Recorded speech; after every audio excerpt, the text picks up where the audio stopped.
In 1963, a man in central Turkey was renovating his basement. Just another home improvement project. He swung a sledgehammer at what he thought was just another wall. The wall crumbled. Behind it, darkness. A tunnel. And that tunnel led to something that would rewrite our understanding of ancient engineering.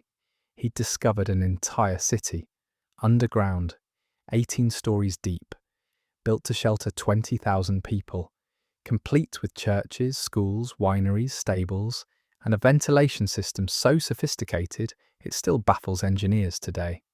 A city that had been there for potentially thousands of years, hidden beneath people's feet, completely forgotten, until that swing of a hammer. This is the story of Derinkuyu, the deepest underground city ever found, and the more we learn about it, the more impossible it seems. The discovery happened in the town of Derinkuyu, in the Cappadocia region of Turkey. The man's name was never recorded. What we do know is this: he was doing what countless homeowners have done throughout history, trying to improve his property. Some accounts say he noticed his chickens kept disappearing. He'd let them out in the morning, count them in the evening, and come up short. Not eaten by predators, not stolen, just vanished. He found they were slipping through a small crack in one of his basement walls, squeezing into darkness, never to return.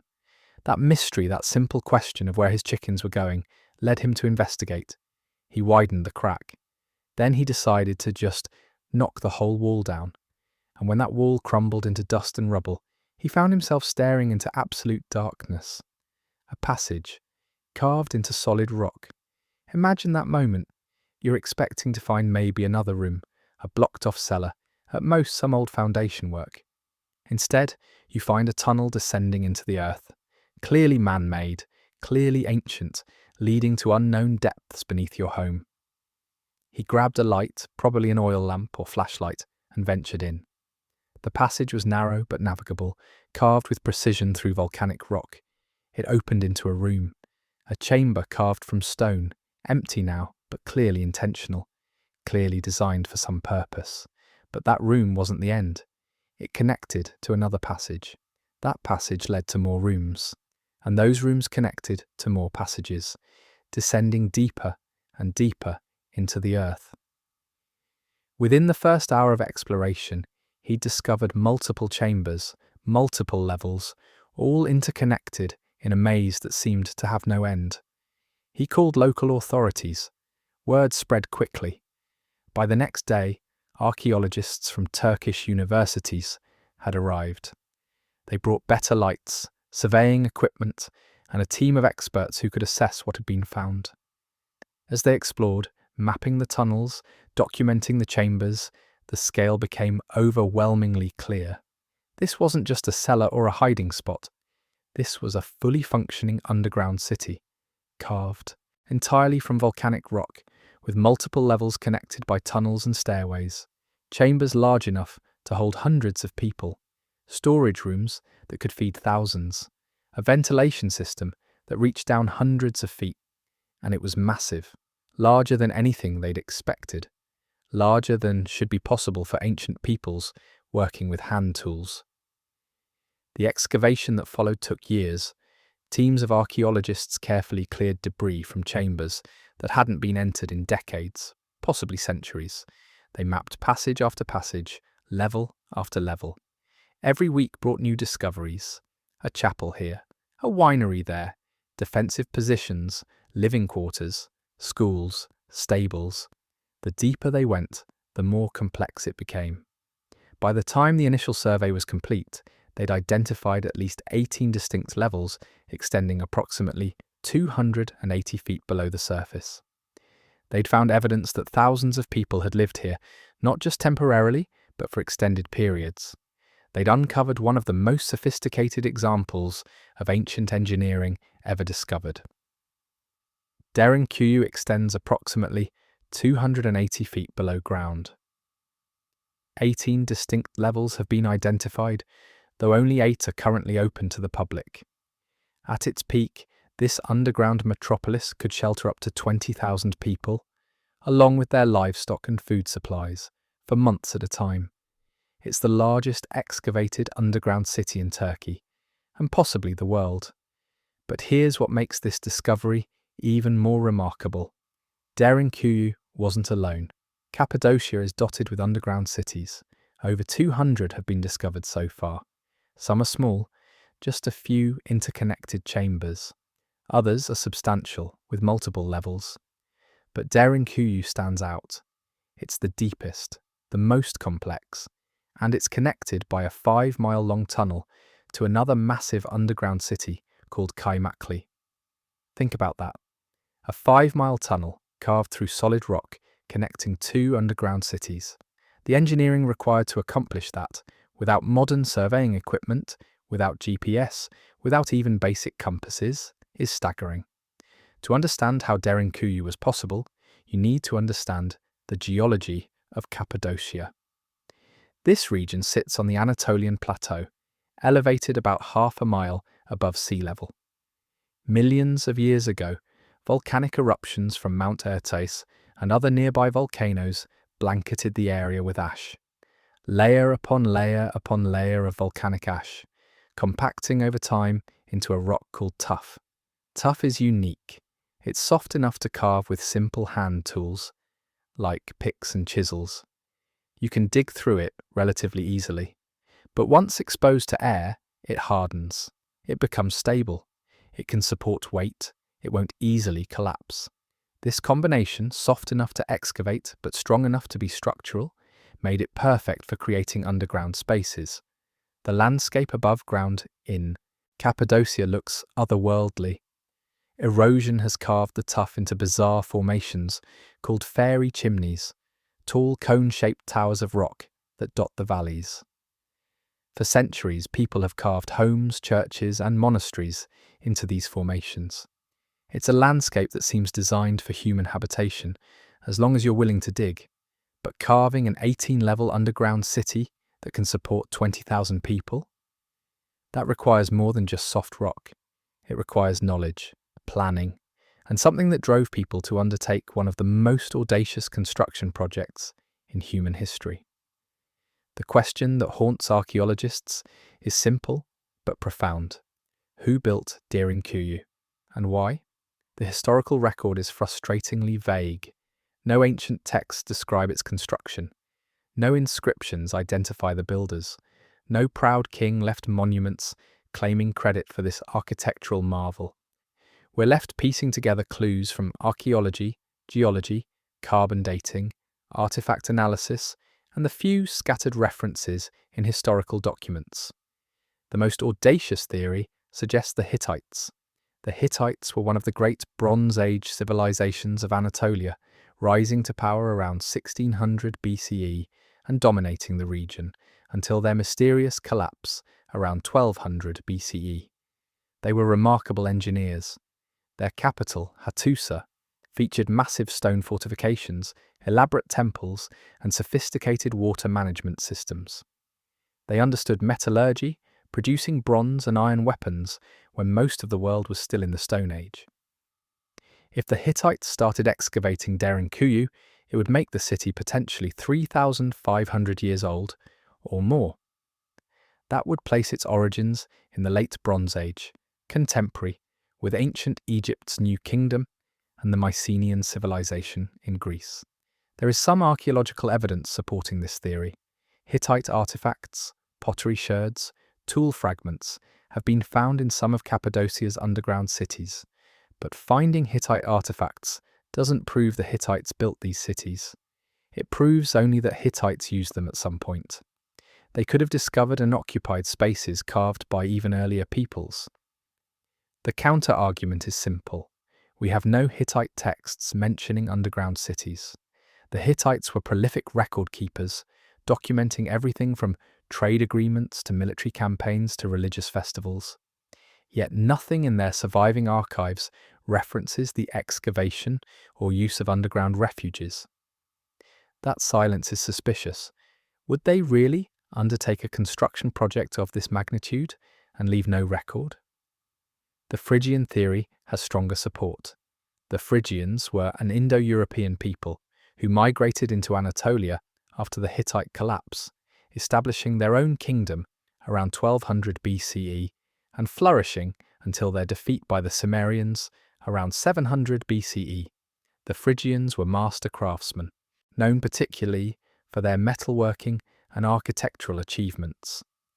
Turkish archaeologists from the Department of Culture have dated portions of Derinkuyu using a combination of architectural analysis and artifact dating to the 8th or 7th century BCE. This aligns perfectly with the Phrygian period.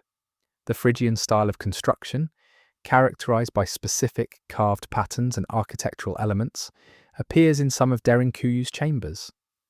But here's where it gets complicated. Different levels of Derinkuyu show different architectural styles. The deepest, oldest sections have one pattern of construction. Middle levels show variations. The upper levels, clearly the most recent, display yet another style. This suggests not a single building phase, but multiple phases of expansion over centuries, perhaps millennia. The Greek historian Xenophon provides our earliest written reference to these underground structures.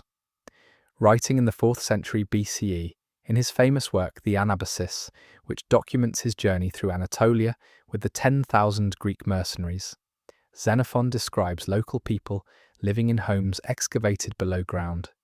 He writes that these dwellings were large enough for entire families, their livestock and stores of food. Xenophon was specific in his details. He noted that the homes were entered through passages in the floor, that animals were kept in separate chambers, that the people descended using ladders, that sufficient food could be stored to last through harsh winters. He was describing exactly what we now know Derinkuyu to be, but Xenophon was reporting what he saw, not what was being built. In 400 BCE, when he passed through Anatolia, these underground cities were already ancient, already established, already part of the landscape and culture. The people living there didn't tell Xenophon they'd just built these structures. They showed him their homes, their ancestral refuges, places that had existed for generations. This pushes Derinkuyu's origins back even further. If it was old in 400 BCE, how much older? Centuries? A millennium? More? Some researchers have proposed that the underground cities began as natural cave systems, enlarged and modified over time. Cappadocia's volcanic tuff erodes naturally, creating caves and cavities. Early inhabitants could have discovered these natural formations and expanded them, carved them into more useful shapes, connected separate caves with tunnels, gradually transforming natural geology into artificial architecture. This theory has appeal because it explains how ancient peoples could create such vast underground complexes without modern equipment. They didn't have to excavate everything from scratch. They found what nature provided and improved it, generation after generation, century after century. But recent geological surveys complicate this theory. The passages in Derinkuyu are too regular, too precisely carved, too strategically positioned to be natural formations that were merely modified. These were planned, engineered, excavated with specific purposes in mind. The ventilation shafts alone demonstrate sophisticated understanding of physics and fluid dynamics that goes far beyond simple cave expansion. What we know for certain is that Derinkuyu reached its most developed, most sophisticated form during the Byzantine period, between the 5th and 10th centuries CE. This is when the Christian communities of Cappadocia extensively used and modified the underground cities, leaving behind the most visible evidence: churches carved into rock, baptismal fonts hewn from stone, crosses etched into walls, religious schools with barrel-vaulted ceilings. The Byzantine era gives us actual historical context. We know why Christians needed these refuges.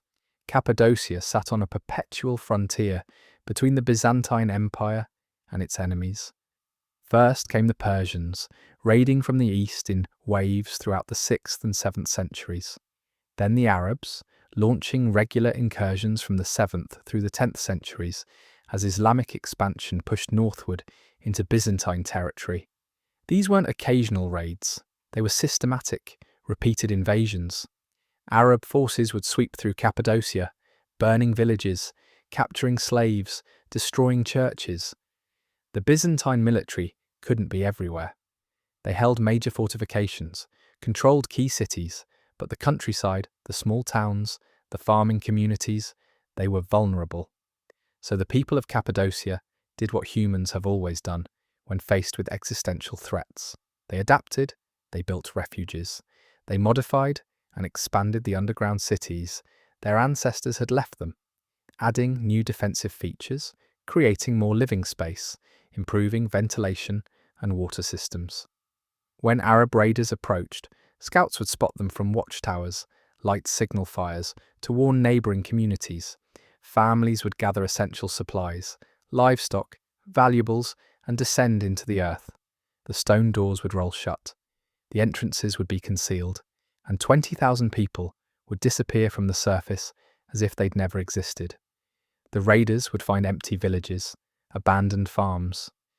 No one to capture, nothing to steal, no resistance to fight. They'd search for the population, sometimes for days, never finding them. Eventually they'd move on, frustrated, empty-handed. Underground, life continued. Children played in carved chambers, women cooked in stone kitchens, men stood guard at sealed entrances, priests held services in rock-hewn churches. The community waited, patient and hidden, until the danger passed. This pattern repeated for centuries. The underground cities weren't continuously occupied. They were seasonal refuges, insurance against invasion, places of safety when surface life became too dangerous.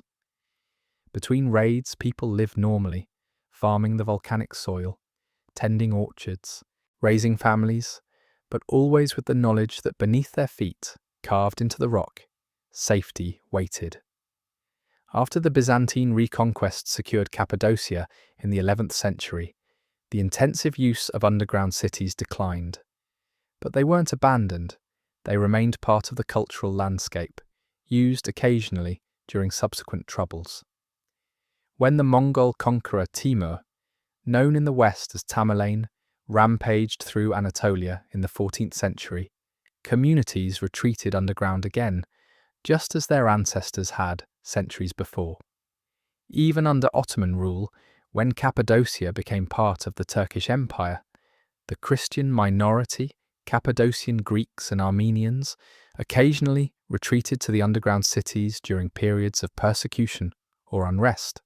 The cities served their purpose for over 2,000 years, protecting generation after generation from threats that ebbed and flowed across Anatolia's contested landscape. The final chapter of Derinkuyu's active use came in 1923. The Greco-Turkish War had ended with Greek defeat. The Treaty of Lausanne mandated a population exchange, forcibly relocating ethnic Greeks from Turkey to Greece and ethnic Turks from Greece to Turkey. Over 1 million people were uprooted from their ancestral homes based solely on their religion and ethnicity. The Cappadocian Greeks had lived in this region for thousands of years, speaking a unique dialect of Greek, maintaining Orthodox Christian traditions, knowing every tunnel and chamber of the underground cities like they knew their own homes. Now they were forced to leave. They packed what they could carry, abandoned everything else, and departed for a Greece many had never seen, a homeland that felt more foreign than the Anatolian soil they were leaving behind. They took with them the oral traditions, the family stories, the intimate knowledge of the underground cities. Within a generation, that knowledge was mostly lost.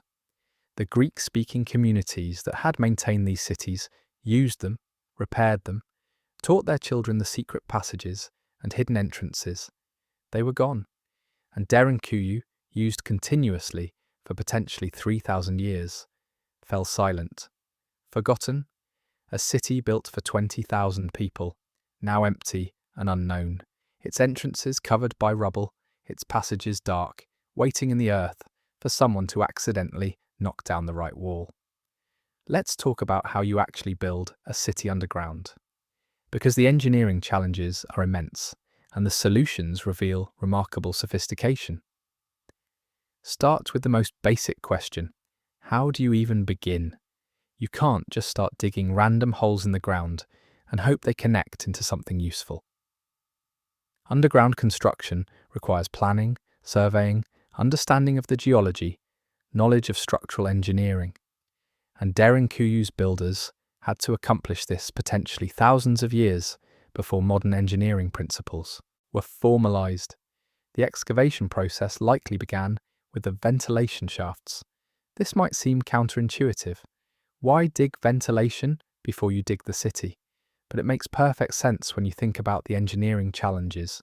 First, you need a reference point. A vertical shaft provides a straight line from surface to depth, something you can measure from, navigate by, expand outward from. Second, you need ventilation immediately.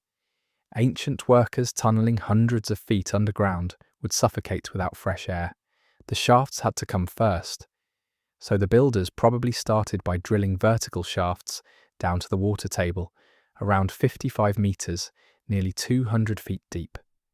These shafts served triple duty: ventilation, water access, and structural reference points. They drilled these shafts using simple but effective tools: chisels, hammers, picks, all made from bronze or iron depending on the era. The volcanic tuff helped enormously. Fresh tuff is soft, almost clay-like. You can carve it with hand tools, making rapid progress. But here's the crucial trick. Once exposed to air, tuff hardens. It undergoes a chemical change, becoming significantly more rigid and stable. This means you can excavate quickly through soft rock, and then that same rock hardens to support the structure you're building. But drilling a 55-meter vertical shaft through rock, even soft rock, is extraordinarily labor-intensive. How did they remove the debris? You can't just let it pile up at the bottom. You have to haul it to the surface. The answer is probably rope and bucket systems.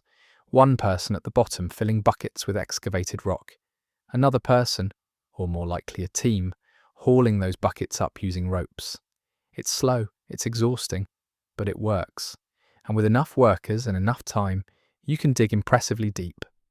Once the main shaft reached the water table, they could begin excavating horizontally, creating the first level of chambers around the shaft.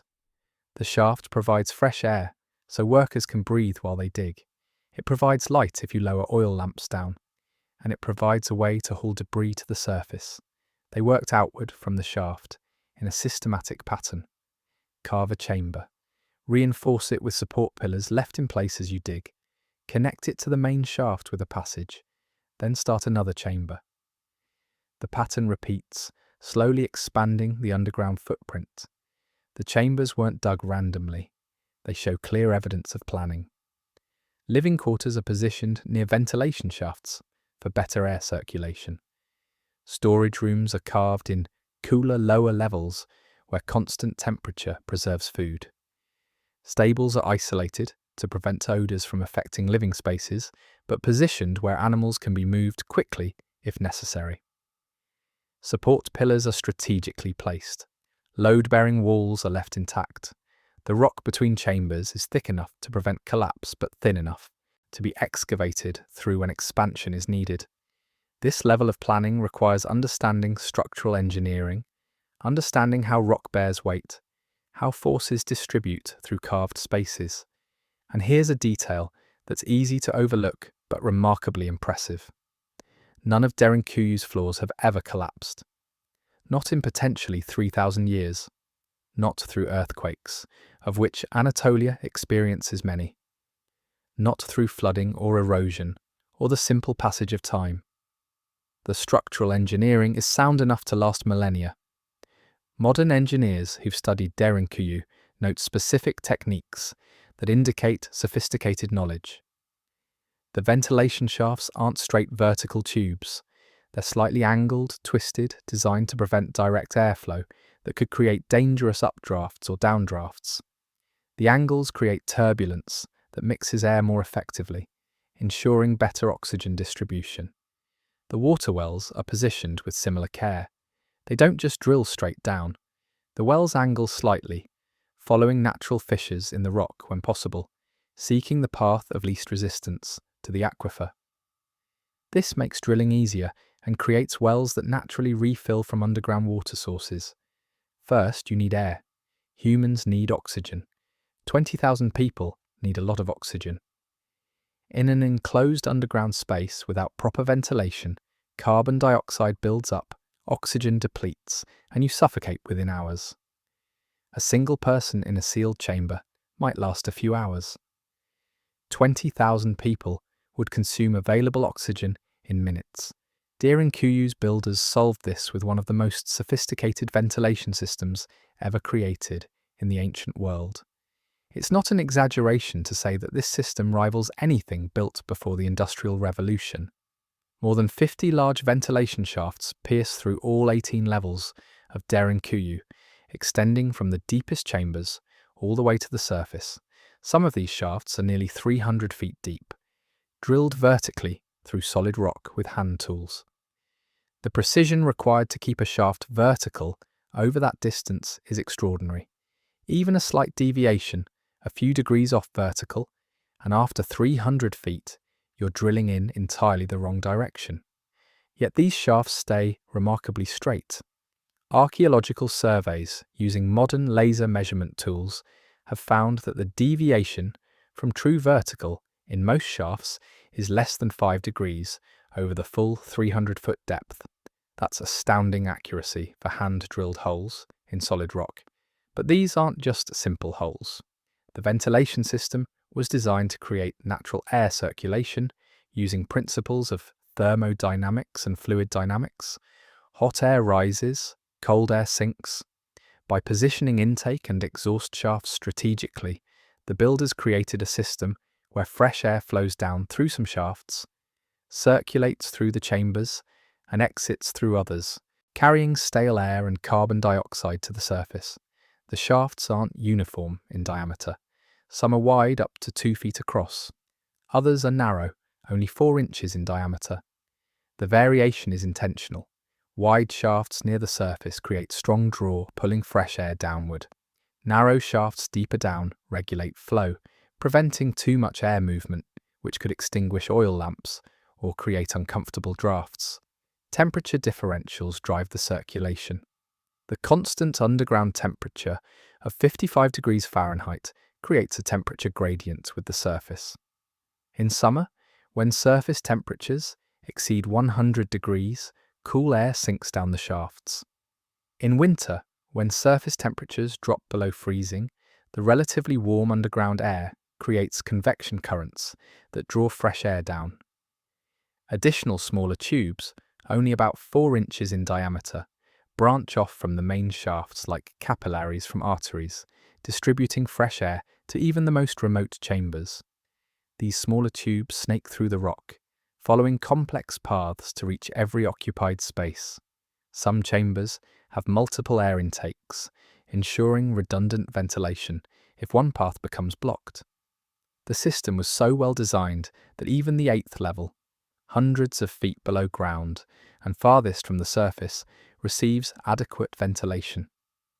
Modern measurements show that oxygen levels on the 8th level of Derinkuyu, when the ventilation system is unobstructed, remain at safe, breathable levels indefinitely, even with the level fully occupied. Think about what this means.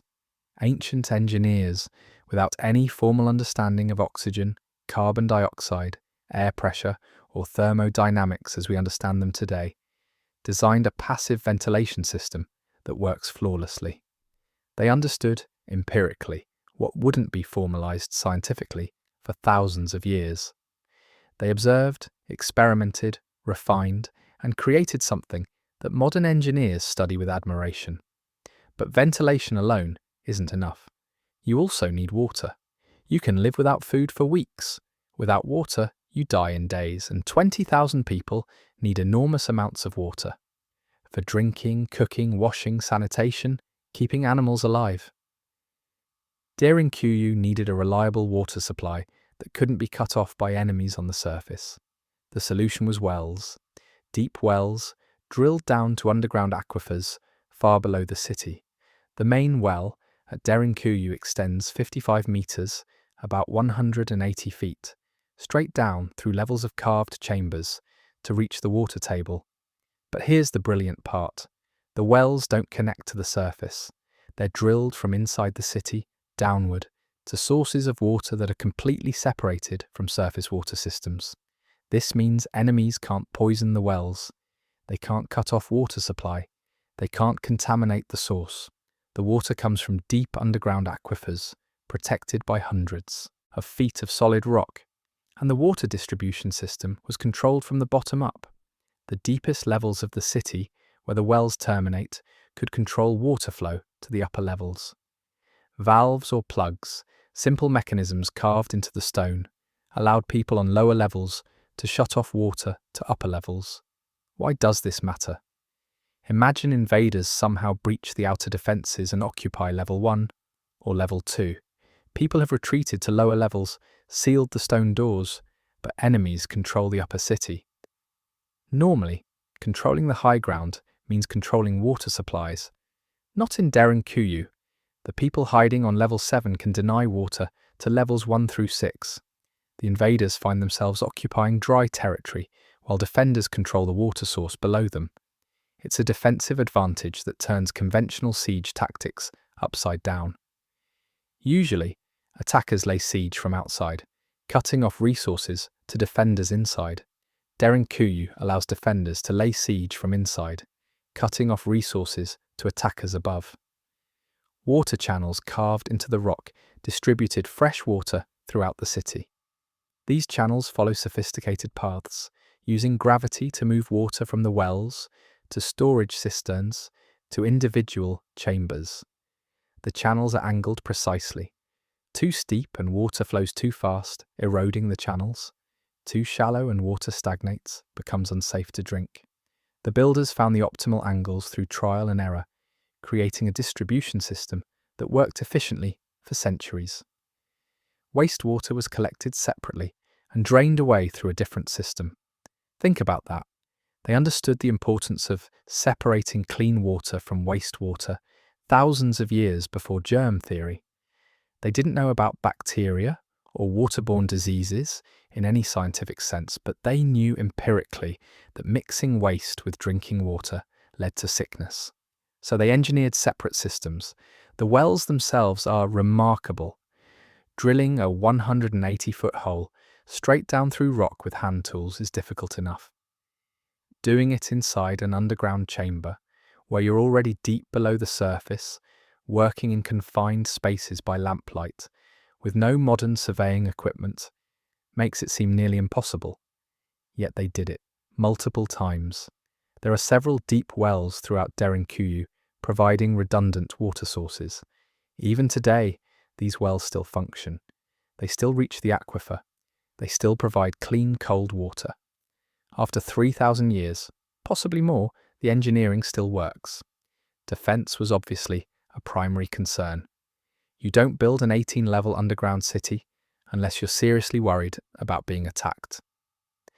Derinkuyu's defensive systems were ingenious. The city had more than 600 entrances, most of them hidden. Some were concealed in basements of houses. Others opened in courtyards, caves, even inside the cone-shaped fairy chimneys that dot the landscape. An invader wouldn't know which entrances led to the main city and which were decoys or dead ends. Inside the city, massive circular stone doors could seal off sections. These doors are remarkable pieces of engineering. Carved from single pieces of stone, they could weigh up to 1,000 pounds. They're designed to roll across corridors like enormous wheels, blocking passage completely, and critically, they can only be operated from the inside. There's no external handle, no way to open them from the wrong side. Each level of Derinkuyu could be sealed independently. If attackers broke through to level 2, level 3 could seal itself off. If they made it to level 5, level 6 would become inaccessible. This created a defense in depth, where retreating deeper into the city meant moving into increasingly secure zones. The corridors themselves were defensive features. They're narrow, often only wide enough for one person, and they're low, forcing anyone moving through them to stoop or even crawl in some sections. This wasn't just to save space, it was tactical. Invaders would have to enter single file, unable to bring their numbers to bear, vulnerable to defenders who knew the layout and could attack from prepared positions. Dead-end tunnels created killing zones, secret passages provided escape routes, communication holes, 4 to 6 inches in diameter, were cut through floors and ceilings, allowing people on different levels to coordinate, to pass messages, to warn each other of threats. Walking through Derinkuyu today, you can see how claustrophobic it must have been for attackers. Every corner is a potential ambush. Every level is another obstacle. The defenders had every advantage.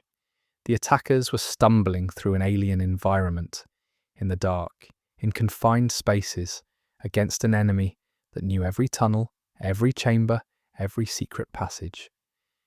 Now let's talk about what life was actually like underground. Because Derinkuyu wasn't just a hiding place, it was a functioning community where thousands of people lived for extended periods, maintaining some semblance of normal life in the most abnormal circumstances imaginable. The upper levels, closest to the surface and best ventilated, served as primary living quarters. Family rooms were carved into the rock, small chambers just large enough for sleeping and basic domestic activities.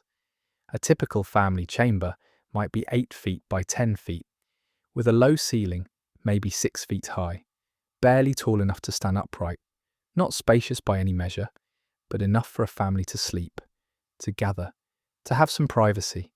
The chambers were carved with care. The walls aren't rough or irregular. They're smoothed, shaped, made as comfortable as bare rock can be. Niches are carved into walls for storage, for oil lamps, for personal possessions. Some chambers have carved benches or raised platforms that served as beds. The rock itself, volcanic tough, has natural insulating properties. It stays cool in summer, relatively warm in winter, maintaining that constant 55-degree temperature. Larger communal spaces allowed people to gather, to maintain social connections that are essential to human well-being. One of the most interesting chambers, located on level 2, is a large room with a barrel-vaulted ceiling, about 30 feet long and 20 feet wide. Archaeologists believe this was a religious school, an underground classroom where children continued their education even during sieges. Smaller rooms radiate from this central space, probably study rooms where students could work on lessons, practice writing, memorize religious texts. Imagine being a child in Derinkuyu during a raid. Your entire world suddenly shifts from sunshine and open fields to darkness and rock walls. But education doesn't stop. The teacher still holds class. You still learn to read and write, still study mathematics, still recite prayers. Your parents insist on this normalcy because without it, life underground would be unbearable. Kitchens were equipped with stone ovens, carved directly into the rock walls. These ovens are sophisticated, with chimney systems that vent smoke through specific passages to the surface, dispersed so no single column of smoke would betray the city's location. The ovens could bake bread, cook stews, roast meat. But cooking underground presented challenges. Fuel was limited. You couldn't harvest wood while under siege, so families stockpiled wood, dried dung, any combustible material during peacetime, storing it in dedicated fuel chambers. Cooking fires had to be managed carefully. Too much smoke and the ventilation system couldn't clear it fast enough. Too little heat and food wouldn't cook properly. Women, who typically managed cooking, became expert at maintaining just the right level of fire, using minimal fuel to prepare meals for their families. The smell of cooking bread in Derinkuyu must have been both comforting and strange. Comforting because bread means food, normalcy, home. Strange because you're smelling it in a stone chamber hundreds of feet underground. By lamplight, with no window, no fresh air except what comes through ventilation shafts. No way to escape if something goes wrong. Food storage was critical. Large chambers on lower levels, where the constant cool temperature provided natural refrigeration, stored grains in enormous clay vessels called pethoi. These vessels, some large enough for a person to stand inside, could hold hundreds of pounds of wheat, barley, lentils, dried beans. The cool, dry environment prevented spoilage, kept grain viable for months or even years. Dried meats hung from hooks carved into chamber walls. Dried fruits, nuts, honey, olive oil in sealed amphorae, cheese preserved in salt. Everything that could be stored for long-term use, everything that wouldn't spoil, was stockpiled against the possibility of extended siege. There were stables for livestock: cattle, sheep, goats, chickens, possibly pigs. The animals weren't just food sources. They provided milk, eggs, wool, leather, manure for fuel. They were essential to self-sufficiency. But keeping animals alive underground presented unique challenges. The stables were positioned in specific areas away from living quarters to minimize odors and noise, but close enough to upper levels that animals could be moved to surface grazing when safe. The walls of stables were hollowed out with niches for fodder, dried grass and grain stored within easy reach. Water channels ran through stables, providing constant fresh water for animals. But what did the animals eat during extended sieges? You can stockpile fodder, but animals eat a lot. A cow might consume 30 or 40 pounds of hay per day. 20 cows need 600 pounds of hay daily. For a month-long siege, that's 9 tons of hay, just for the cattle. The logistics of feeding a subterranean farm are staggering. The answer is that Derinkuyu probably wasn't under continuous siege for months. More likely, raids would last days or weeks.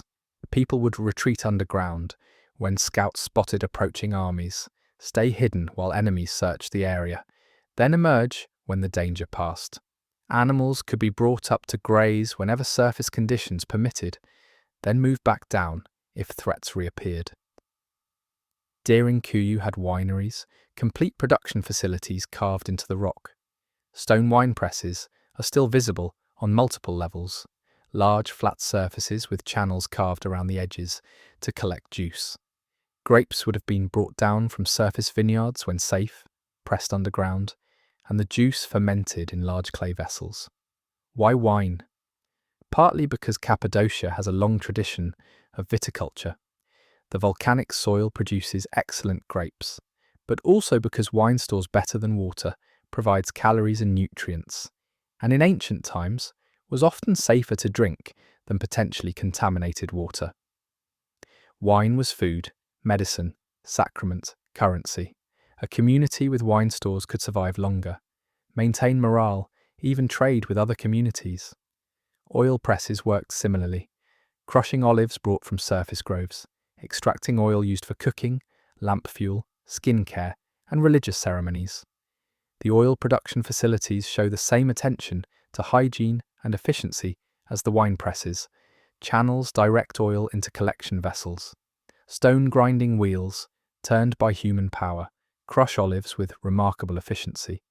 There were workshops for craftsmen, areas for textile production, where women would spin wool, weave cloth, make garments. Tool-making workshops where blacksmiths could repair metal implements, though the smoke and heat from a forge underground must have been challenging to manage.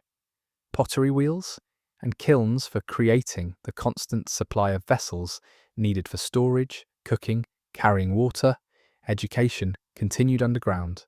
Multiple chambers, show evidence of use as schools, religious instruction centres, places where children learned. Archaeologists have found carved writing exercises, practice alphabets, etched into soft rock by students learning their letters. The commitment to education, even during crisis, speaks to values that transcended mere survival. Religious life was central to Derinkuyu's community, perhaps even more so during times of danger. Multiple chapels and churches are carved throughout the city, creating a three-dimensional sacred landscape underground.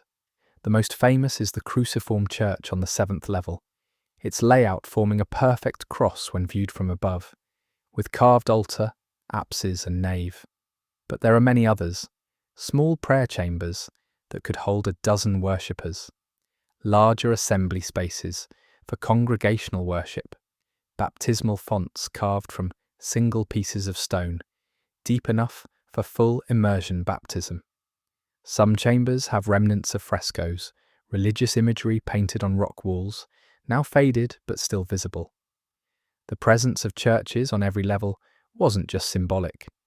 During Byzantine times, Christian identity was fundamental to these communities.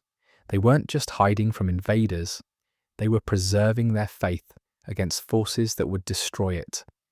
The underground churches were statements of resistance. You can force us below ground, but you cannot force us to abandon our God.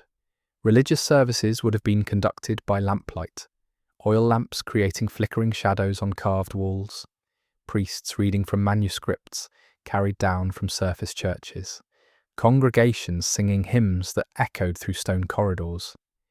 The acoustics in some of Derinkuyu's chambers are remarkable, with natural amplification and reverberation that would have made vocal music sound hauntingly beautiful. There were even provisions for death because people died underground. Illness, injury, old age, childbirth complications, the normal tragedies of human existence didn't pause for sieges. Makeshift crypts held bodies until it was safe to return to the surface for proper burial. These chambers were sealed off to prevent odours and maintained at the coolest temperatures possible. The dead couldn't be properly buried while enemies controlled the surface, so bodies were wrapped, placed in temporary tombs carved into rock, sealed behind stone slabs, and left until the siege ended. Family members would mourn in private, then wait for the day when they could give their loved ones proper funeral rites. Imagine the psychological weight of that. Your parent or spouse or child dies and you can't even bury them properly. You have to store them in a rock chamber, seal them away, and continue living in the same underground city, knowing they're there, waiting. The trauma of such circumstances must have been immense, yet people endured. They maintained social structures, family relationships, religious practices, education, commerce, all the elements of civilization under conditions that seemed designed to break human spirit. They didn't just survive, they preserved their culture, their identity, their humanity in the darkness beneath Cappadocia's volcanic landscape.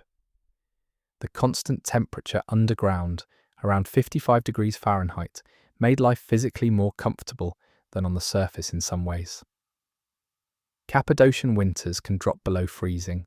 Summers exceed 100 degrees.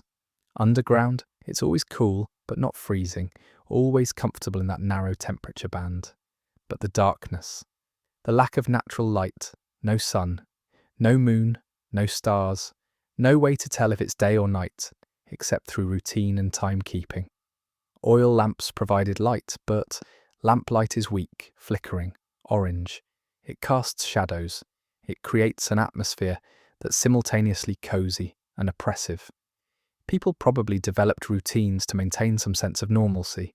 Wake at what would have been dawn on the surface, morning prayers, breakfast, lessons for children, work for adults, whether maintaining the city, preparing food, crafting goods, or standing guard at sealed entrances. Midday meal, more work, evening prayers, dinner, family time, sleep. But the psychological toll must have been severe. Humans aren't designed to live underground. We need sunlight for vitamin D production, for circadian rhythm regulation, for psychological well-being. Extended periods without natural light cause depression, anxiety, disorientation. Children raised partially underground would have developmental challenges. The people of Derinkuyu found ways to cope. Religious faith provided meaning and hope. Community solidarity, the knowledge that everyone shared the same hardship, created bonds. Stories, songs, shared memories of life on the surface, kept spirits alive. And the knowledge that this was temporary, that eventually the danger would pass and they could return to sunlight, gave them reason to endure. Communication between levels was maintained through holes carved floor to ceiling, 4 to 6 inches in diameter, positioned strategically throughout the city. These weren't just ventilation, they were speaking tubes. You could talk to someone on the level below or above, pass messages, coordinate activities, warn of threats. During emergencies, these communication holes would carry urgent messages throughout the city. Scouts on upper levels spotting invaders breaking through defences, guards warning of fire or structural problems, calls for help, for supplies, for reinforcements.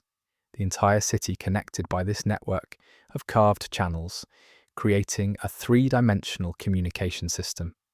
Children probably played in Derinkuyu's passages, because children play everywhere. They'd chase each other through chambers, hide in alcoves, create games adapted to their strange environment. Parents would worry, calling children back from wandering too far, getting lost in the labyrinth of tunnels. But children adapt. They'd learn the layout, know which passages led where, create their own mental maps of the underground world. The resilience required to maintain family life, to raise children, to preserve hope and humanity in such circumstances is almost beyond comprehension. Yet thousands of people did exactly that, generation after generation, for potentially 3,000 years. Derinkuyu wasn't just an engineering marvel, it was a testament to human endurance, to the strength of community bonds, to the refusal to surrender to circumstances that would break lesser peoples. And when the danger finally passed, when scouts signalled all clear, when the stone doors rolled open and sunlight flooded into chambers that had been dark for weeks or months, the relief must have been overwhelming. To see the sky again, to feel wind on your face, to stand in sunlight, to return to surface homes, surface fields, surface lives. The joy of emergence, the gratitude for survival, binding communities together in shared experience of endurance and deliverance. Derinkuyu isn't unique in Cappadocia. As mentioned earlier, over 200 underground cities have been discovered in the region. But Derinkuyu is special. It's the deepest, the most complex, and it might be connected to far more than we currently know. The 5-mile tunnel connecting Derinkuyu to Cappadocia underground city is partially collapsed, but archaeologists have confirmed it exists. This wasn't just a tunnel for occasional travel. It was a lifeline, connecting 2 major underground centres, allowing people and supplies to move between them even when the surface was too dangerous. And if Derinkuyu connects to Cappadocia, what else might it connect to? Local legends speak of tunnels extending for miles in all directions, linking dozens of underground cities into a vast subterranean network. Most of these supposed tunnels haven't been found or explored. Many sections have collapsed over centuries. But the possibility exists that beneath Cappadocia lies an underground highway system we've barely begun to uncover. Only about half of Derinkuyu has been excavated and explored. The lower levels, below level 8, remain sealed. Some sections are unstable, at risk of collapse. Others might contain water or hazardous conditions. But archaeologists estimate there could be 10 more levels below what's currently accessible. What's down there? More chambers, certainly. Possibly additional defensive works, maybe water reservoirs, or storage facilities, or perhaps nothing, empty rock excavated and then abandoned.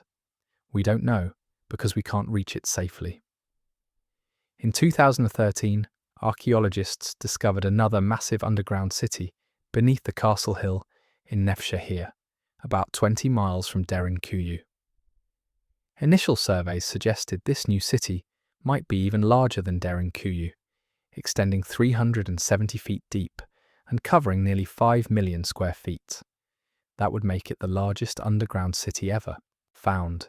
But excavation is ongoing, and the Turkish government has restricted access, so details remain scarce. This raises an intriguing question. How many more underground cities remain undiscovered? Cappadocia's landscape is riddled with caves and cavities. Every few years, someone finds a new entrance while renovating a home, or digging a foundation. Each discovery reveals another piece of this hidden world. The fact that Derinkuyu lay completely forgotten for centuries is itself remarkable. The city was abandoned in 1923 during the population exchange between Greece and Turkey following the Greco-Turkish War. The Cappadocian Greeks, who had used these underground refuges for generations, were forced to leave, relocated to Greece en masse. They took with them the knowledge of the underground cities, the oral traditions passed down through families. Within a few decades, Derinkuyu was lost. The entrances became covered over, filled with debris, concealed beneath newer construction. The wells that reached the surface were still used for water, but the people drawing from them didn't know they were pulling buckets through hundreds of feet of carved tunnels and chambers. They thought they were just deep wells. 40 years. That's all it took for an underground city that had sheltered thousands of people for potentially 3,000 years to be completely forgotten. That tells you something about how fragile cultural memory can be, how quickly the extraordinary can become invisible. Now let's talk about the theories, because when something as impossible as Derinkuyu exists, people want explanations. The mainstream archaeological consensus is fairly straightforward. Underground cities like Derinkuyu were built incrementally over centuries by various Anatolian peoples, primarily as refugees from invasion. The soft volcanic rock made excavation possible. The constant threat of war made it necessary. Communities expanded the cities generation after generation, adding new levels, new chambers, new defensive features. This explanation fits the evidence. We have historical records of invasions. We have archaeological evidence of Byzantine Christian use. We have the geology that made it possible. It makes sense, but some researchers propose alternative or additional theories. One suggests that the underground cities weren't primarily defensive, but served as climate refuges. Cappadocia's surface temperature swings are extreme. Underground, the temperature is constant, cool in summer, warm in winter.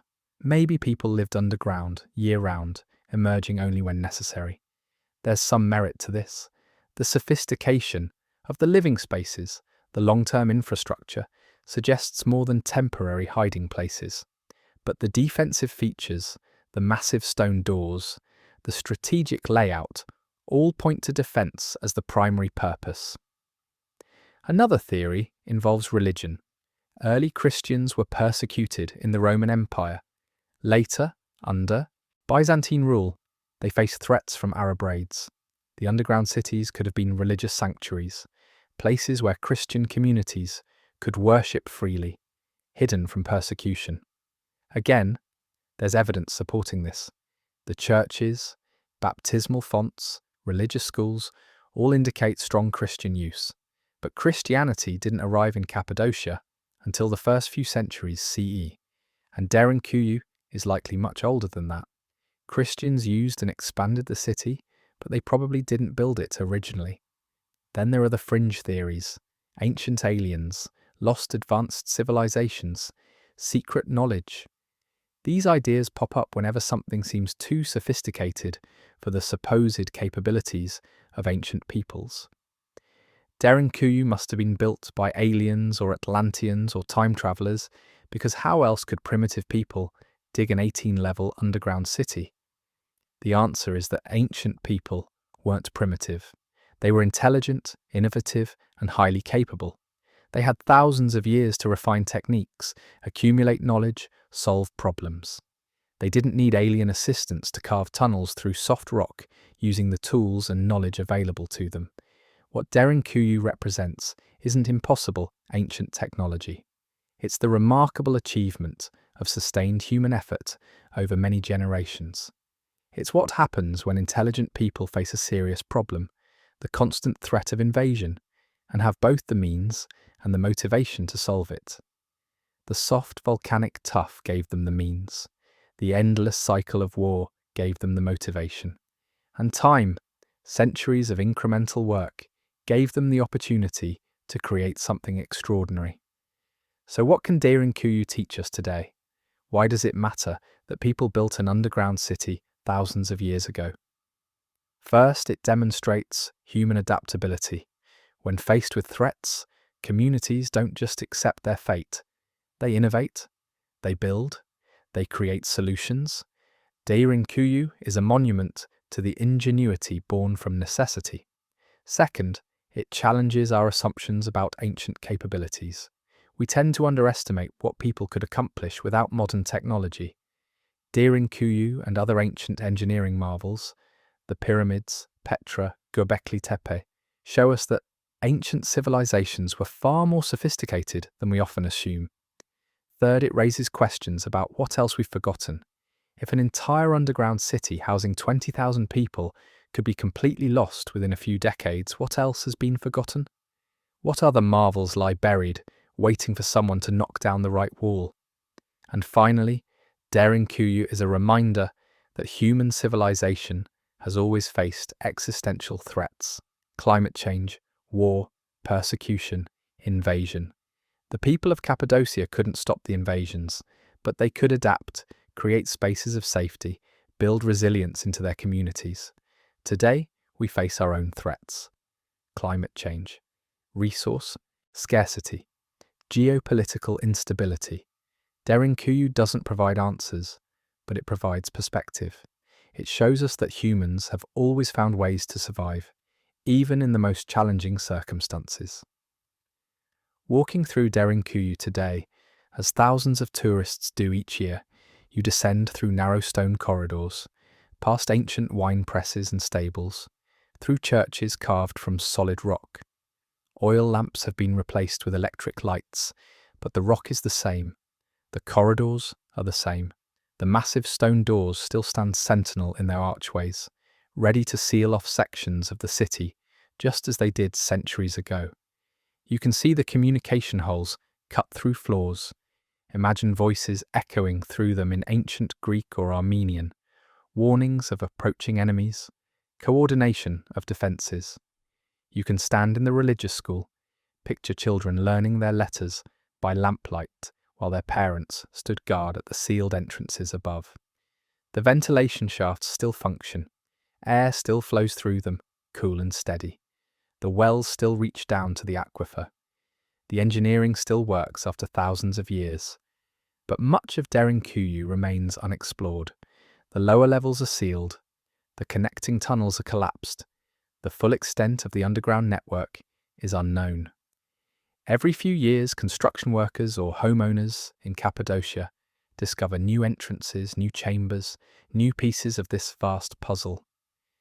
In 2014, during construction of a housing project in Nevşehir, workers uncovered what appears to be an even larger underground city beneath the castle hill. Preliminary surveys suggested it might cover over 100 acres and extend more than 300 feet deep, but excavation has been limited, and the Turkish government restricts access to preserve the site. How much more is hidden beneath Cappadocia's landscape? How many levels of Derinkuyu remain unexplored? What discoveries await in the sealed chambers and collapsed tunnels? We may never know the complete answer, but that uncertainty is part of Derinkuyu's enduring fascination. It reminds us that, even in our mapped and surveyed and satellite-photographed world, mysteries remain. Worlds hidden beneath our feet, stories waiting to be uncovered. The man who knocked down his basement wall in 1963 probably thought he was starting a simple renovation. Fix up the house, maybe add some space. Instead, he opened a portal to an ancient world, a testament to human resilience and ingenuity that had been lost for decades. His discovery returned Derinkuyu to the world, made it accessible to study, to appreciate, to wonder at. The underground city that had sheltered thousands of people through centuries of war and persecution became a reminder of what humans can accomplish when survival demands innovation. Derinkuyu stands as a monument not to any empire or king, but to ordinary people who faced extraordinary threats and responded with extraordinary creativity. They carved their safety from solid rock. They engineered solutions to problems that would challenge modern engineers. They created a world beneath the world, hidden but functional, dark but livable, impossible but real. And that world still exists, waiting in the darkness beneath Cappadocia, a city built for 20,000 people, 18 stories deep, connected by miles of tunnels to other underground cities, ventilated by shafts that still carry fresh air to chambers hundreds of feet below, defended by stone doors that still stand ready after thousands of years, all because people needed to survive and found a way. The discovery of Derinkuyu reminds us that history isn't just what's written in books or displayed in museums. Sometimes it's hidden behind a basement wall, waiting for a sledgehammer and a curious homeowner. Sometimes the most extraordinary stories are the ones we've forgotten, the ones that lie buried beneath our feet, patient and silent, ready to astonish us again when chance or determination brings them back to light. Derinkuyu is one of those stories. A city lost and found. An engineering marvel that shouldn't exist but does. A testament to human capability that challenges everything we thought we knew about ancient peoples. And somewhere beneath Cappadocia, in sealed chambers we haven't yet reached, in tunnels we haven't yet explored, more secrets wait. More stories of ingenuity and survival. More proof that our ancestors were brilliant, capable, and far more sophisticated than we often imagine. The question isn't whether we'll find more underground cities in Cappadocia. It's how many more we'll find. How much larger? How much deeper? How much more impossible they'll seem when we first discover them. Because if Derinkuyu teaches us anything, it's this. We've barely scratched the surface of what ancient peoples could accomplish. Literally and figuratively, there are worlds beneath our feet we haven't yet imagined, and all it takes to find them is someone willing to knock down a wall and see what lies beyond.